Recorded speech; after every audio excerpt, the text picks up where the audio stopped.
আসসালামু সবাইকে। আশা করি অনেক ভালো আছেন।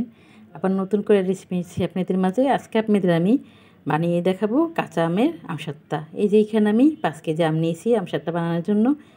এই যে আমগুলি ছুলে নিয়ে আমগুলি কিন্তু আমি কেটে নিচ্ছি। এভাবে করে কিন্তু সবগুলি আমি কেটে নেব। এই যে আমগুলি কিন্তু কেটে নেওয়া হয়ে গেছে।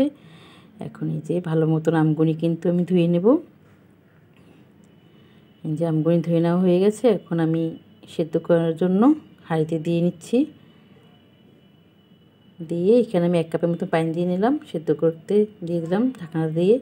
এই দেখতে পাচ্ছেন আমগুলি কিন্তু আমার সেদ্ধ হয়ে গেছে। এখন এই আমের মিশ্রণটা আমি এখন চালনি দিয়ে কিন্তু চেলে নেব।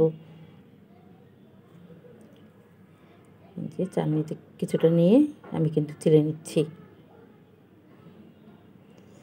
যে দেখতেই পাচ্ছেন আমগুলি কিন্তু সব চেলে নেওয়ার হয়ে গেছে।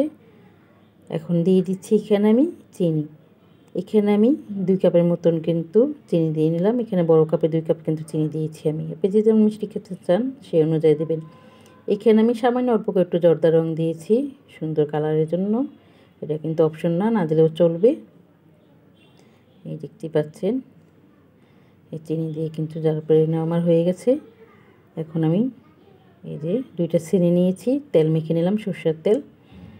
সরষের তেলে মাখলে কী হয়, আমসত্ত্বাটা কিন্তু শুকিয়ে গেলে সুন্দর ওঠে কিন্তু। এই যে 2 চিনিতে কিন্তু এই আমের মিশ্রণটা আমি ঢেলে নিচ্ছি।